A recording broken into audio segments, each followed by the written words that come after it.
Well, it's cold and lonely in the deep dark night. Mm-hmm. Okay. Now, why have I got nothing going on here on my board? Oh, okay. Well, let's get the right slider up here. I'm looking here and I'm seeing I got nothing on the board, and I'm going, what's the matter? I got the wrong slider. How about that? So anyway, we're gonna end meatloaf. I'm gonna stop it because I know all you like meatloaf. I call it prison food, but hey, everybody likes meatloaf. And we're going to make sure that you get to hear the rest of that song, Paradise by the Dashboard Light, Meatloaf. And there wasn't a lot of Paradise by the Dashboard Light this weekend because these drivers in Niagara Falls are, bar none, the worst I've ever seen. And we're going to get into that in a minute. But first, let's talk about our sponsors on Your City, Your Voice. Of course, my name is Paul K. Lemire, coming to you live from downtown Niagara Falls, Ontario, Canada. If you're watching it on YouTube, of course, it's taped, and I put it on after the show is finished. If everything goes all right. And you know me, I usually forget something. It's Manic Monday, so who the hell knows? But I hope it comes out all right. Anyway, our sponsors on this beautiful Monday, July 8th. 1/4 of the month is gone. 3 weeks left in July, 4 weeks left in August. We're in September after Labor Day. Kids go back to school, and it's over. So you got to get out there and enjoy this beautiful weather. It's not around. It's like the Easter cream egg. They come out and then they're gone real quick. My two sponsors, Wild Bill's Auto Repair and Body Shop, and of course Hamilton Glowstone Lighting. Now, in this weather, you want your air conditioning running. You want everything running. Your cooling system. Pat Sirianni mentioned that on Friday. He said you got to have your cooling system running. You don't want to be going with the kids and the wife to Darien Lake or something, and then your car overheats or it breaks down or the air conditioning don't work. You want it running tip top, so you take it to Wild Bill's Auto Repair and Body Shop. You talk to Ken Hunter. Ken's going to take care of you. He's going to put your car in his diagnostic equipment. He's going to make sure it's running tip top. So when you hit the road doesn't hit you. Everything's going to be good, and you're not waiting around for somebody to come and save you. Some CAA or AAA or whatever the heck they got. You want to make sure your car's running good. And so take it to Ken. He's going to throw it on his diagnostic equipment, fix any problems, get your brakes fixed, get your air conditioning working, whatever's wrong with your car. He's going to fix and get you out on the road safe for the summer. Happy motoring. That's the theme of the summer. Have happy motoring, and Ken's going to do that for you. Now, Wild Bill's Auto Repair and Body Shop's on Oakwood Drive by the Kia dealership. So right next door, go see Ken and tell him Paul from Your City, Your Voice sent you. He'll be very happy. We'll get to our other sponsor halfway through the show. So we'll talk with these drivers. Now, get this. I was going down to Oakwood Drive. Got to go down Oakwood Drive, right? And here I am. I'm headed down Oakwood Drive. I get through the lights, and I'm going to make a left onto Oakwood from McLeod, going east on McLeod. So somebody else is making a left, but instead of getting in the intersection, and you get in there behind him, and then when he gets a chance, he goes, and then you go, but he should have been driving a you go the way he drove. He sits right at the line, at the light. And then as soon as it turns orange, he goes. So there I am stuck. And if you've ever been at those lights, you know those lights take a long time. They got to cycle through going straight, left-hand turns, right-hand turns, pedestrians, everything. And there's no reason for it. I mean, I could have been through the intersection with him. But no, he couldn't get out there. He had to sit and wait. That screwed me up. Then coming out of there, another person pulls up to the red light and is making a right. They did not make a right-hand turn. I don't know. Don't ask me. Why didn't they make a right-hand turn? Because they're the worst drivers in Niagara Falls. And the only thing that surprised me was they weren't driving Subarus, because they're usually the worst ones. Doesn't make the right, circles through the whole lights until their light turns green, and there's no traffic coming either way. So now you got to sit through that and wait for this clown because they don't want to take a right. I mean, it just drives you crazy. So there's another 5 minutes wasted for all the lights to cycle through again, but for no reason, and that's what really makes me mad. And then coming home, somebody's making a left down Drummond Road into the Jukebox Diner there on Drummond Road. And rather than going when they have a chance, they just sit there for like all the traffic to clear so there's not a car from here to Toronto coming down Drummond Road. and then they go. I mean, and they're out far enough so you couldn't get around them and go around them. So traffic's backed up from the Jukebox Diner all the way back through Valleyway, up over the hill to Frederica Street for no reason. I mean, this is what kills you in this town. People say we can't get around. There's all this traffic. No, there's just bad drivers. Where they get their licenses from? Oscar? Mamma mia, give me a break. These people gotta learn how to drive or get off the road. My goodness, I mean, there are people who want to go somewhere and have stuff to do, not just lollygagging around on a Sunday. It drives you nuts, and this is every day. I mean, I try to stay off the roads, because it just drives you crazy. People pulling in front of you, people on these electric scooters just going down sidewalks, going through lights, red lights. They don't even care about a light. They just go through. Nobody's going to arrest them. Nobody's going to do anything. What do they care? Just it's crazy. This is wacky. Okay, so that's my big rant for today. And the other than Subaru drivers, if you see them, stay away because there's something they're gonna pull a stunt on you. You know that, right? Worst drivers in the world. Anybody who owns a Subaru, you can argue it, but man, I take notes. I was just looking through the paper here, and I always go through the paper. See, and I saw a guy that died here, Frank Leslie. And I'm going, my goodness, Frank Leslie. I mean, for those of us old enough to remember the Niagara Falls Review in its heyday, the paper, when it was a big deal in Niagara Falls. There's Joe. Joe's going down.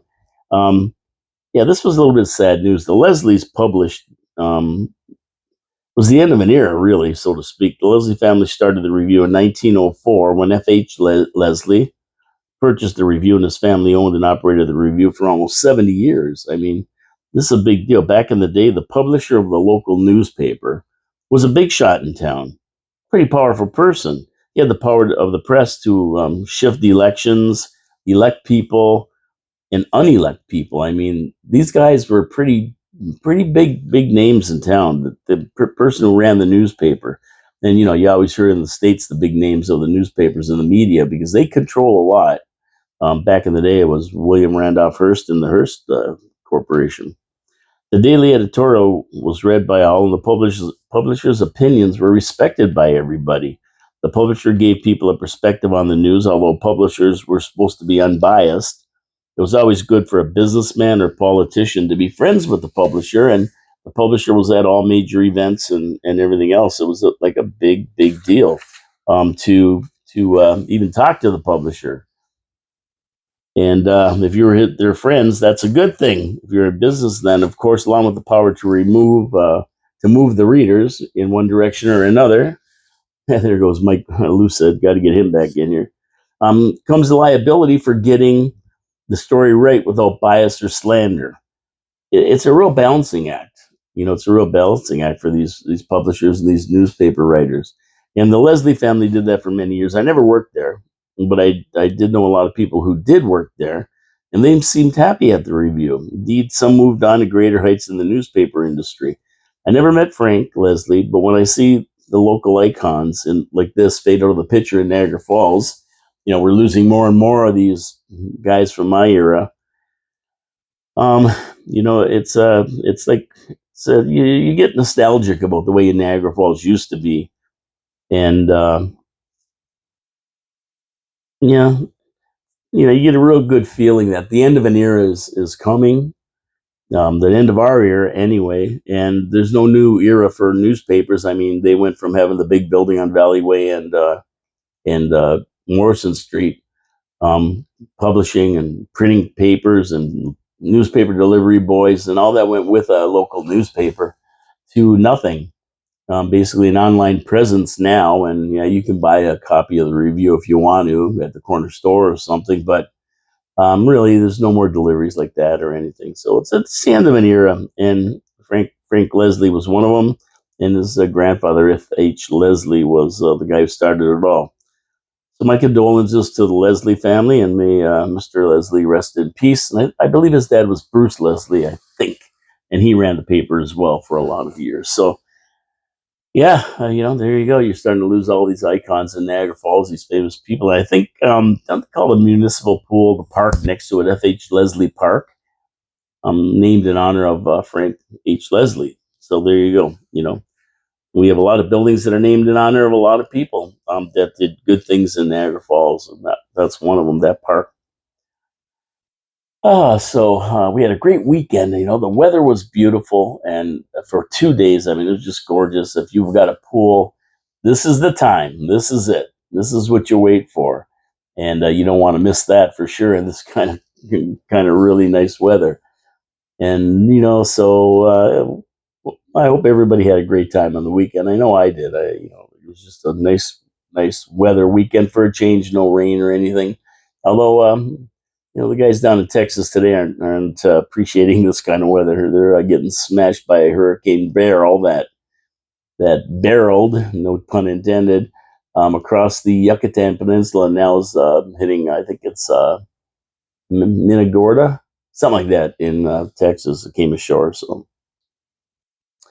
Oh boy, so what's going on here? Well, the liquor stores were closed for the weekend, but nobody really gives a darn. I never saw anybody running around looking for booze. They're really not closed though, so even though they are closed, they're really not closed for now. You can just go to one of your local Avondales or some of these other smaller places, smaller towns that have Avondales that sell booze or other outlets, and you can grab your booze anyway until they run out. Anyway, you don't have to be held hostage by a big union because they want bigger paychecks. Yeah, and they're open locations, and you can also order online.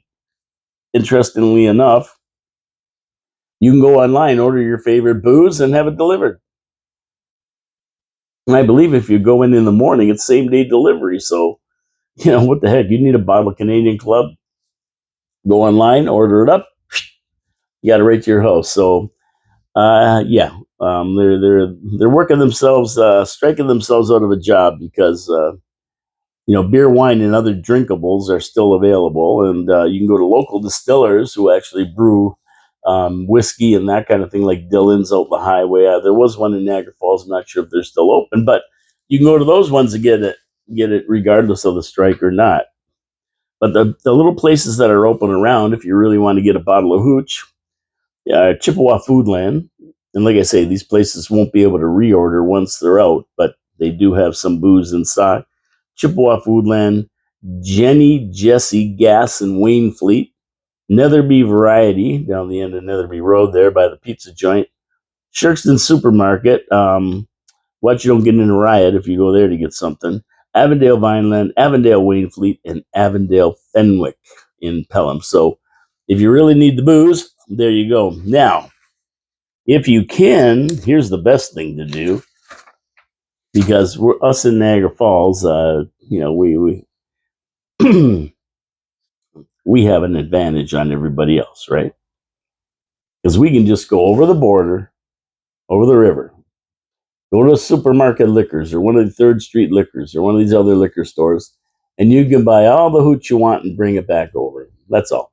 Buy 3-4 bottles, bring it back, pay the duty on it. That's all you got to do. You can bring it back. You just have to pay the duty, declare it, pay the duty, and you're good to go. So we can go over there and buy all the booze that we want. Yeah, doesn't matter. We're lucky here, but I mean, guys in Sudbury can't do that, but we can. So I would imagine there's going to be some guys going over and buying booze and selling it out of the trunk of their car. That's a really good business. You see, this is what happens when they put in things like prohibition or they go on strike. If people want booze, they'll find a way to get it, and there'll always be an entrepreneur that'll go over, buy 3 or 4 bottles, come back, then go over again and buy 3 or 4 bottles, come back, and before you know it, they're selling it out of the trunk of their car on the end of Queen Street. So there are entrepreneurs that have the time and have the propensity to do things like that and make a little couple extra shekels for themselves while these guys are marching picket lines up in Toronto. But it makes me laugh when the people say private stores won't work. Like we're not children. We don't need the government to run stores to distribute booze. We're like the only province, maybe in the world, or state in the world that still holds people hostage for booze. I mean, even in the tight ass towns in Pennsylvania, they have private liquor stores, and that's where you get your liquor from. You can't buy it in grocery stores and places like that, but you can get it at the private liquor stores, and they have a great selection, run privately, and you go in there, nice people. They love running their own business, and the people who work there are glad to have a job there, and they treat you really good, and they have some good specials at times. So yeah, even in Pennsylvania, they have these private liquor stores. The government doesn't run them, and that's a good thing. That's a good thing. Government out of our life is good. Now, people tell me that if booze goes in the corner stores, and I've seen this on Facebook a million times, people are going to drink more. I mean, that's the biggest nonsense I ever heard. People are going to drink more. We have beer there, and has beer consumption gone up? No. All it is convenience. You can go to the corner store and get yourself a 6-pack or some wine. It's just they're worried about kids. Well, you know what? Corner stores sell lottery tickets. They sell cigarettes. They sell vapes. And everybody's got to be carded before they can buy that stuff. They're not going to give kids any of this because they'll lose their ability to sell this stuff. And if they do that, they're broke. I mean, these corner stores make their money off cigarettes, lottery tickets. Um, it'll be beer and wine now when they have a selection, and these vapes. I don't know why anybody would buy that, but they do. But they control all that, and not a problem. But you won't ever see liquor in corner stores now. It's always going to go through a private liquor store. You're not going to see it in corner stores now. That's just not the way it operates. They don't operate booze, liquor like that.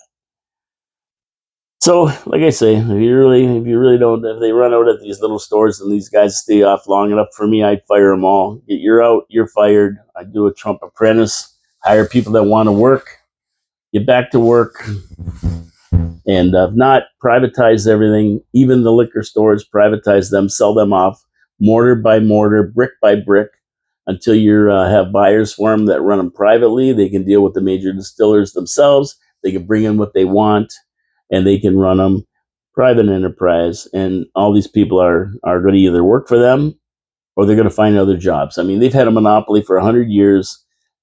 They've always had sweetheart contracts.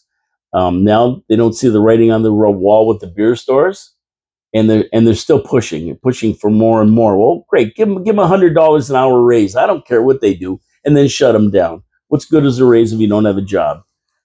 I don't get it. I don't get it, especially in this economy. I mean, come on. They're the only places that were open during the COVID hoax, the scamdemic. They're the only places that were allowed to open. Why? Because they were an essential service. But now they're not an essential service no more. Doesn't, like, what is it? Are they or aren't they? Well, apparently they aren't. But 2 years ago they were. It's just all a money-making scheme. They're grabbing as much tax as they can, and they're still going to get it from corner stores or not corner stores, but private businesses. They're still going to get the 60% tax they throw on every bottle. They're still going to get that.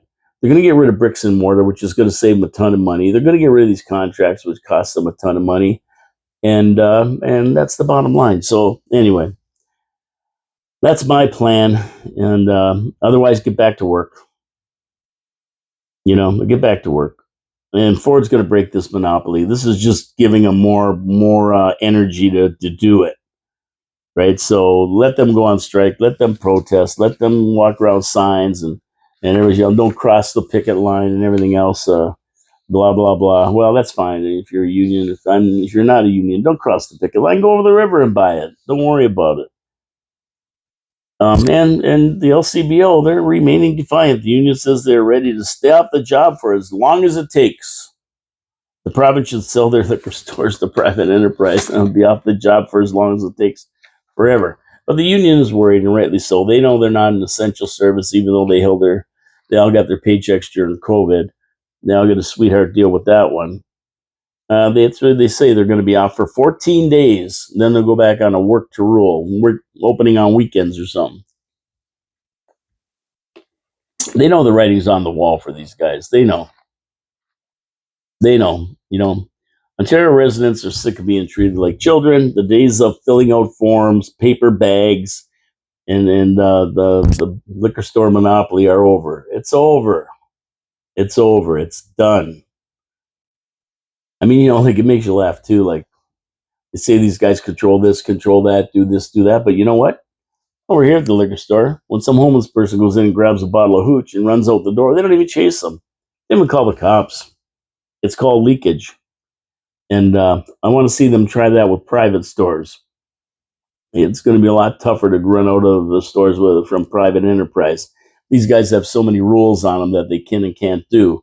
Guess what? A private guy, he's going to stop them, or he won't let them in the first place. So, I mean, he'll know. They'll know who the bad guys are and won't let them in.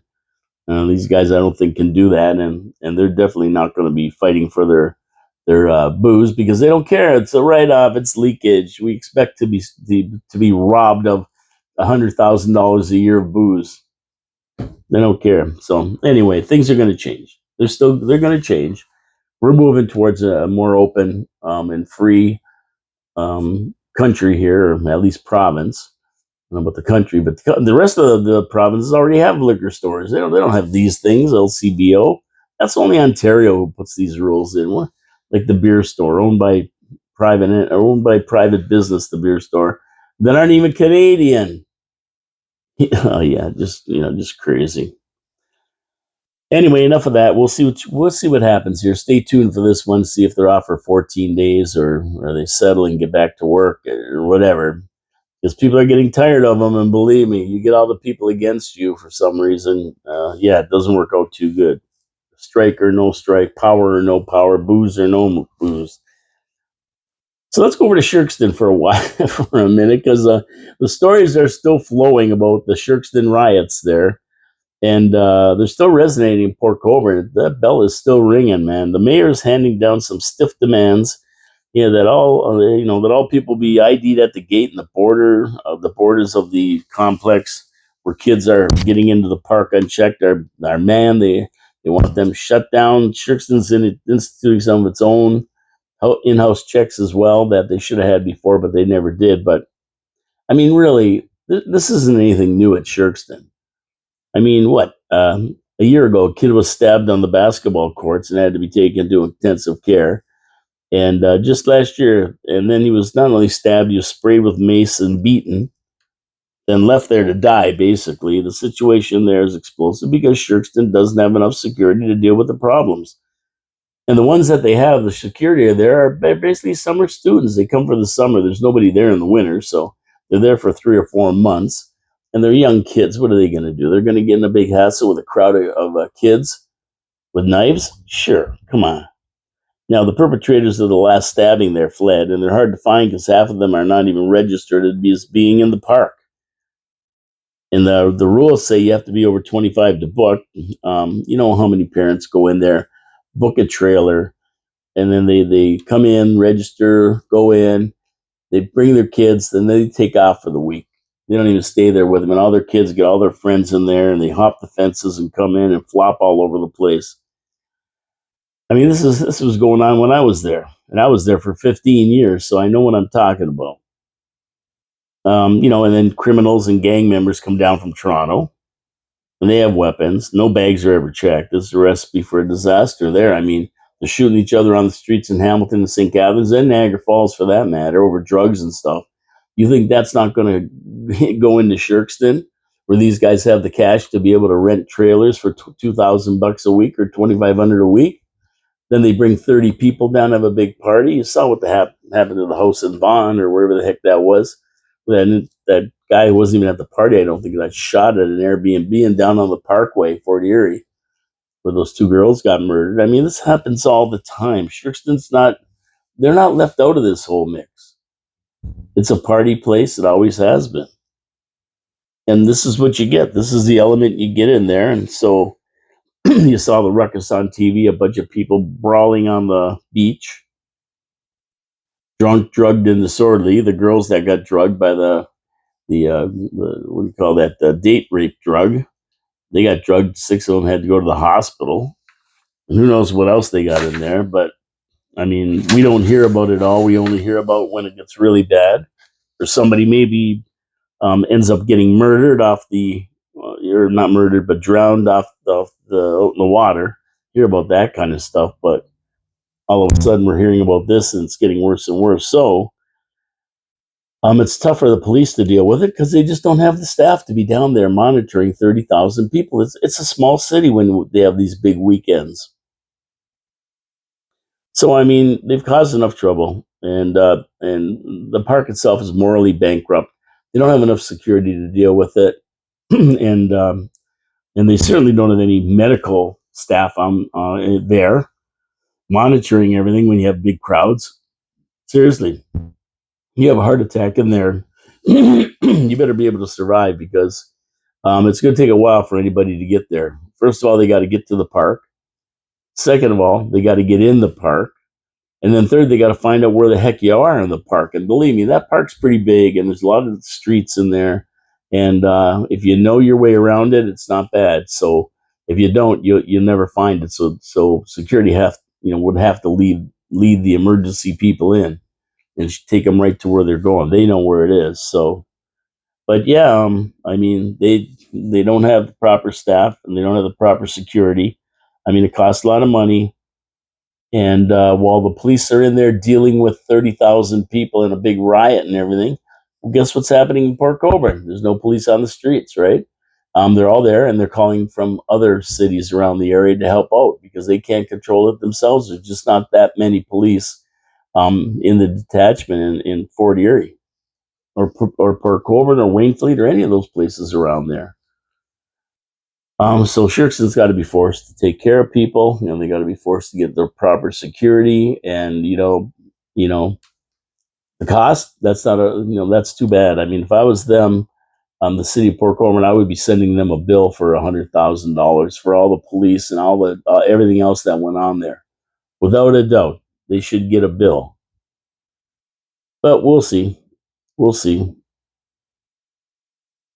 We'll see what happens. I mean, really, what else you going to do though? It's tough. They need tougher bylaws for sure. And if the owners of Shirks and Shores don't want to comply, then the police got to block Empire Road before the park and turn everybody around. Screw it. And especially set up ride, and catch the people coming over there, the drunk or drugged. And that happens a lot.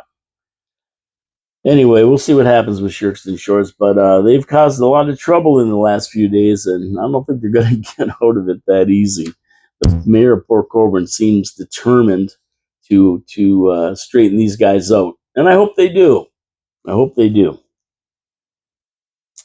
Oh man, now this is one thing. Let me get to my sponsor. Okay, let me do one of my sponsors here. We're at 12:30, and let's talk about Hamilton Glowstone Lighting before we get into Britain, the Battle of Britain. Hamilton Glowstone Lighting.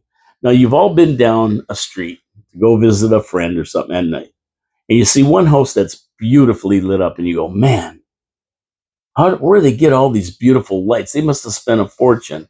Well, not really. They just called Hamilton Glowstone Lighting the leader in outdoor permanent lighting. That's right. They come in and they put a permanent lighting on your house. No more climbing ladders for Christmas. No more getting up there in the top of your house, taking them down, or any of that stuff. No, they're there permanently, and they match your colors of your house, so you don't even see them. You don't even see them on there. But at night, when you flip the switch, that's when you see them, and they're beautiful.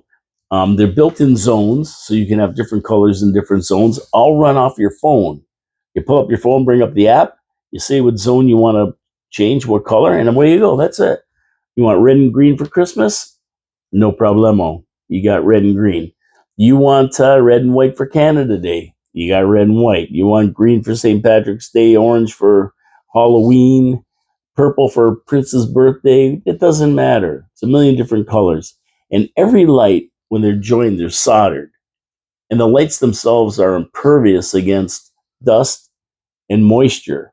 So you never have to worry about them. They have a 10-year warranty, all LED lights, so easy on your pocketbook. And Hamilton Glowstone Lighting gives you a call every year to make sure everything's working all right and everything's good to go. Or they come down and help you out and fix the problem. Really, really good company. It's run by a gentleman named Colin Buckborough. And all you have to do is give Colin a call. He'll come down and give you a free quote. His number is 289-969-1797. That's 289-969-1797. Colin Buckborough is the proprietor. Just give him a call. He'll come down and give you a free quote. And if you really, really want to Griswold your house, they even have financing.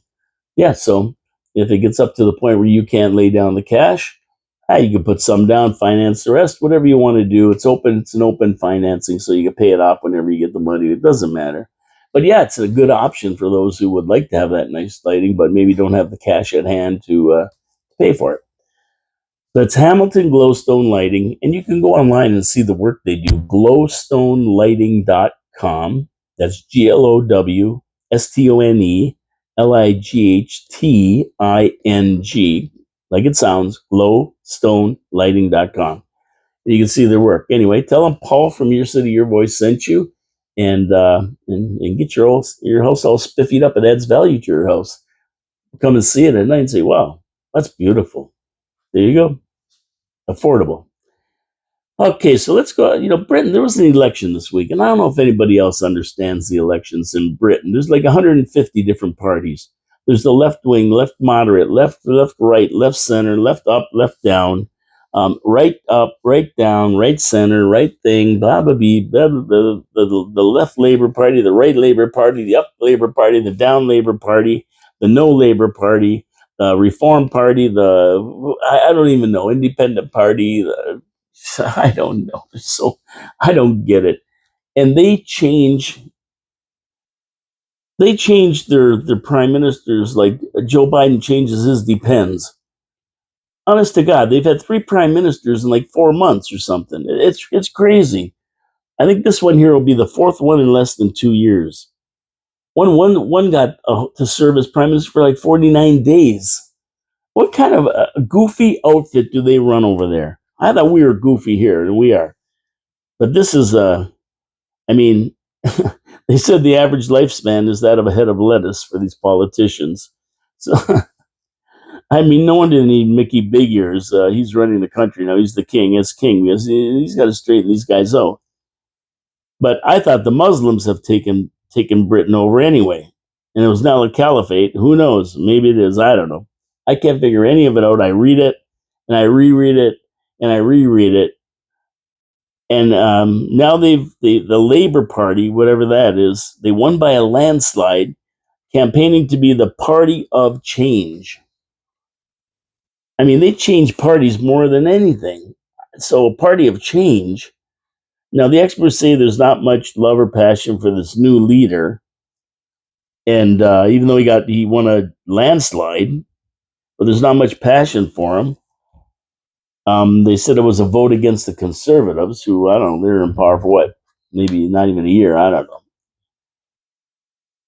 So how long is this guy going to last? I don't think he's going to last that long.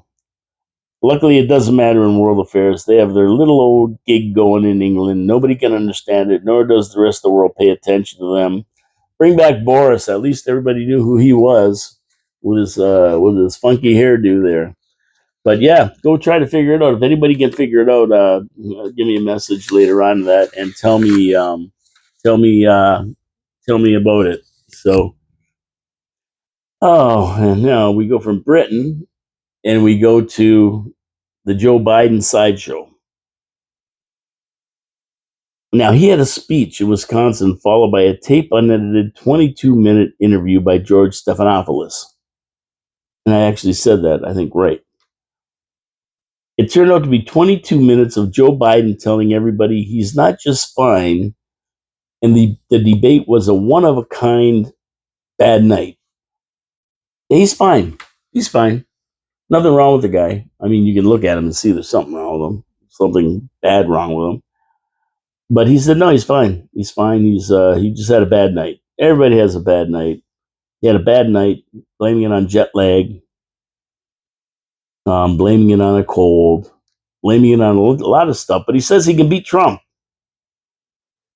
And really, there's not a lot anybody can do if he decides he wants to stay. He won the primaries and he has the delegates, but insiders are trying their best to convince him to step down, as the writing is really on the wall. If this guy stays there, I mean, he's going to get beat. Trump leads in all major swing states, and the more Biden exposes himself, the more the lead swings towards Trump.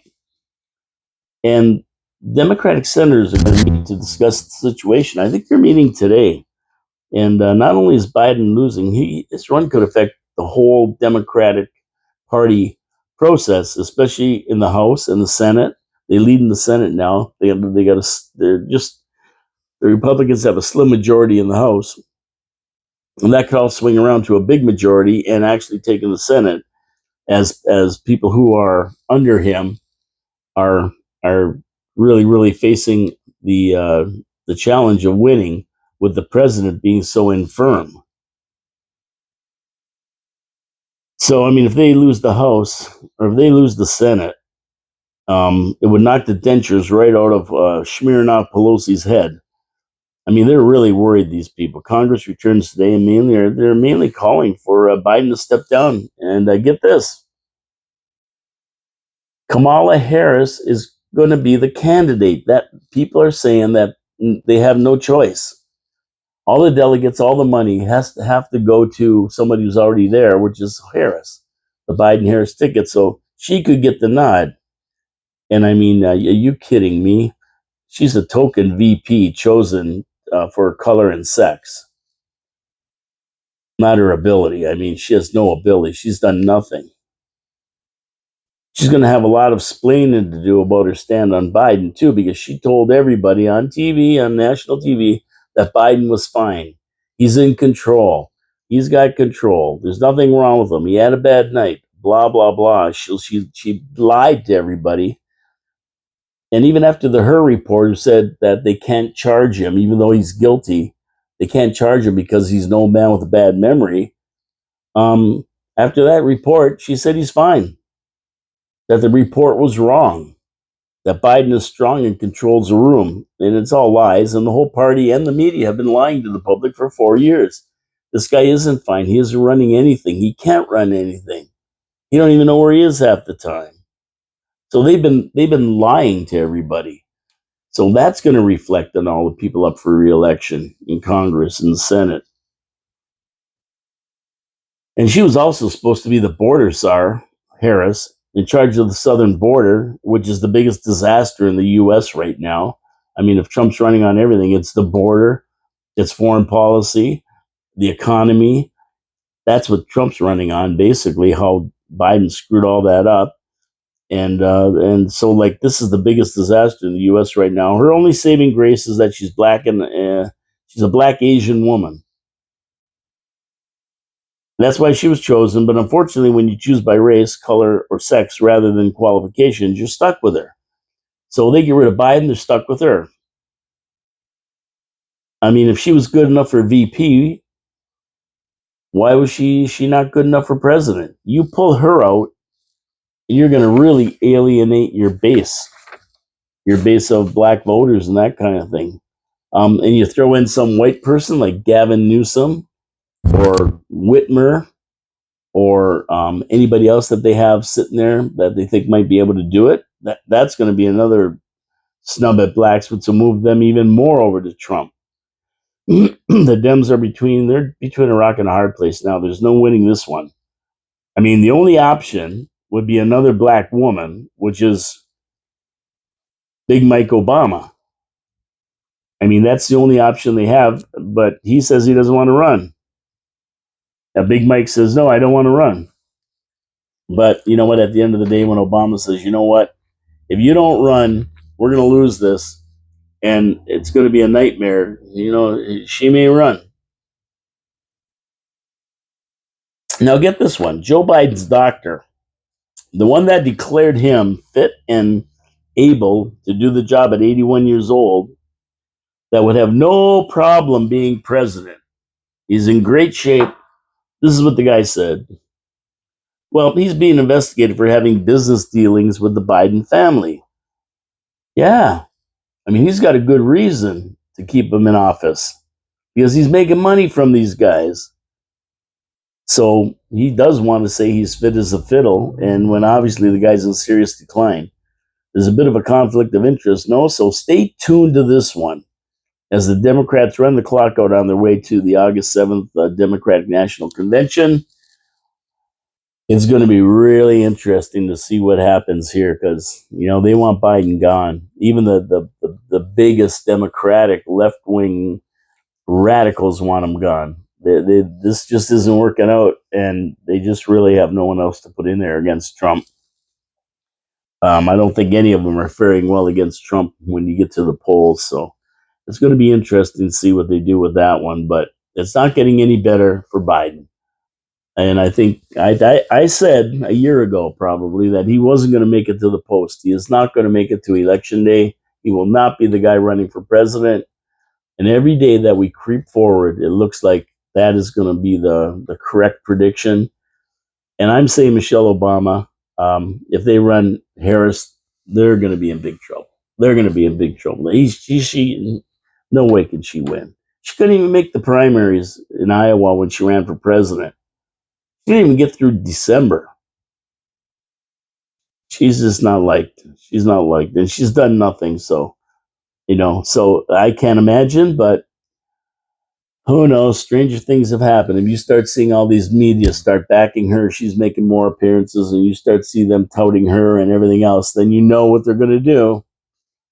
They're going to run her, and oh boy, I don't even know if she can get through a convention. Can she get through a convention and actually get elected leader of the party?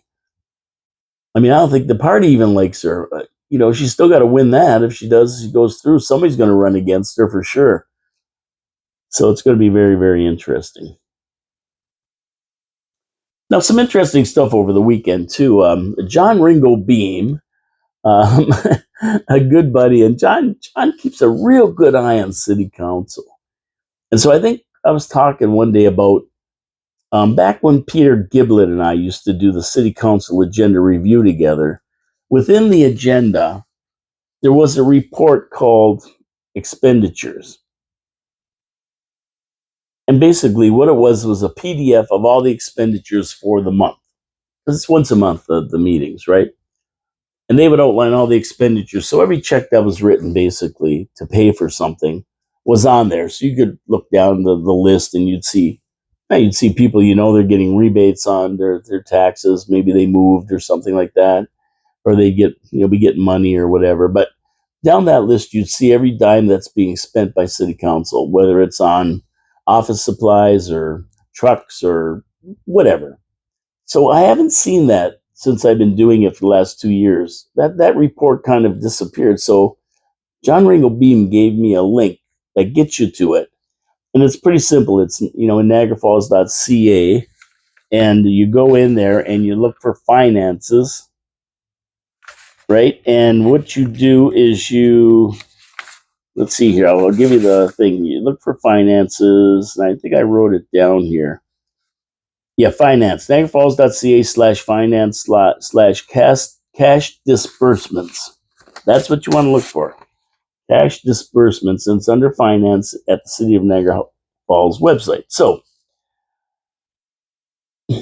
they dropped that off the agenda. It was a nice PDF you could look through, but it still exists for those that want to look. So when it was on the agenda, it was really neat because all the councilors could go in and click on the PDF. It brings it up. They can look through the expenditures, and if they had any questions, they could ask them.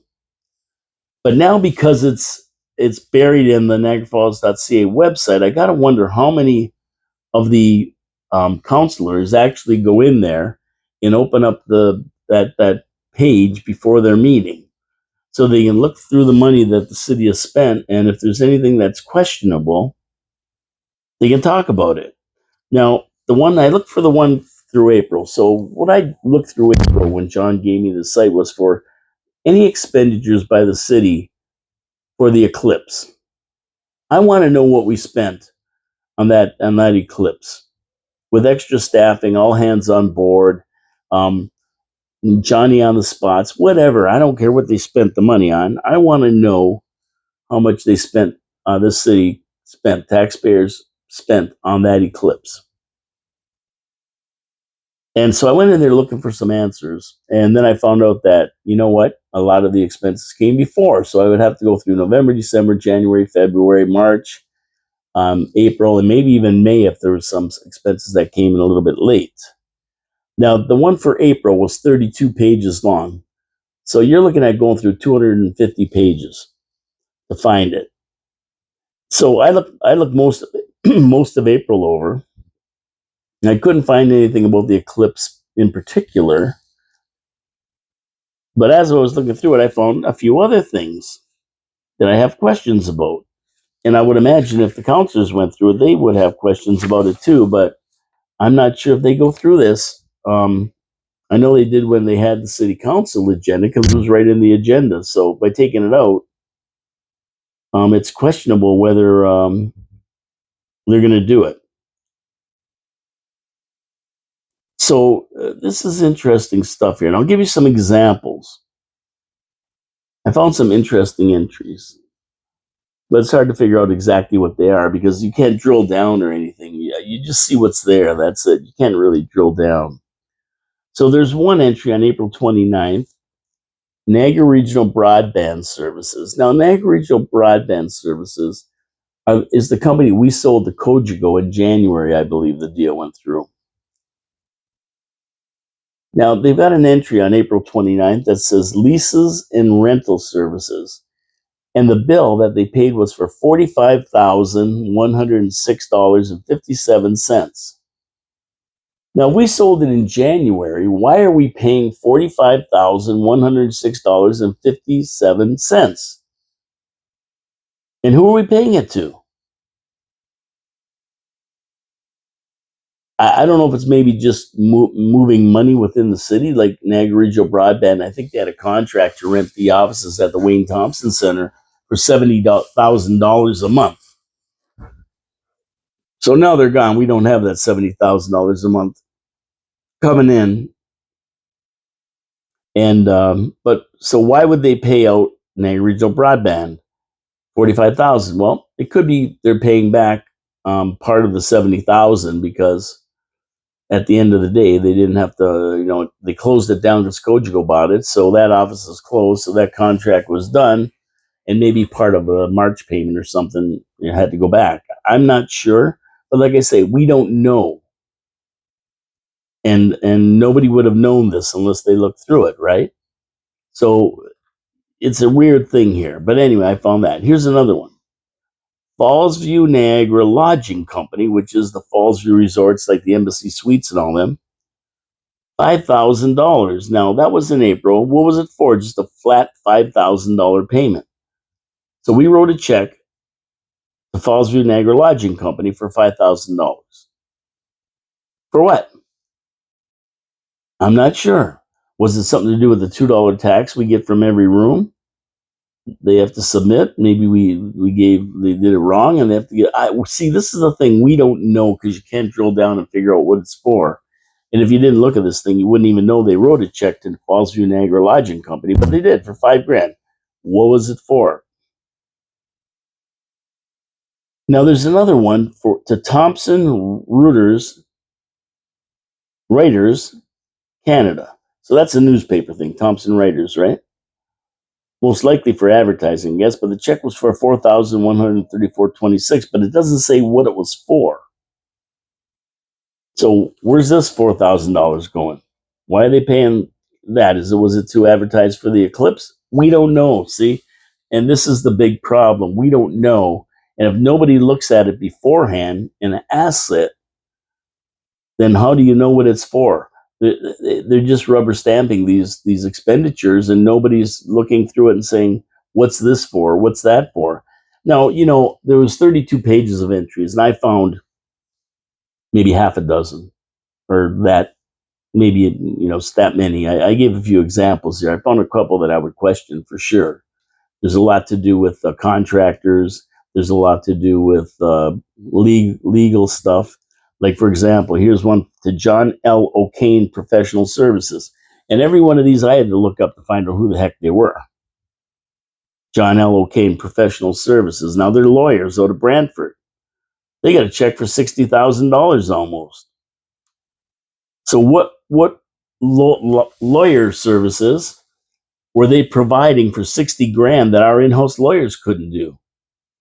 Then why do we have in-house lawyers? We're paying them big money to be in-house, and yet we're paying $60,000 to these other guys. And there's maybe 2 or 3 other entries for lawyers. Now, they might be specialty lawyers for something, and it might be totally fine. but we don't know. I can't drill down and find out. It just says they wrote him a check for $59,551.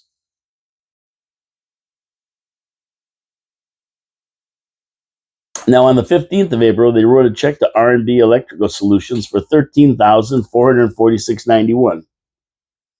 No, don't know why they wrote it to them, or what it was for. It's a lot of electrical work. Don't know. Don't know what it was for. I don't know. I mean, I'm sure there's a good thing they had to rewire something or redo something or whatever. But, like we really don't know from these entries. We can't drill down, so it's a mystery. And the 4/15/24, that's 15th of April, they wrote a check to Vamco refrigeration specialist for $25,084.87. Are these for the arenas? Did something go wrong they had to fix?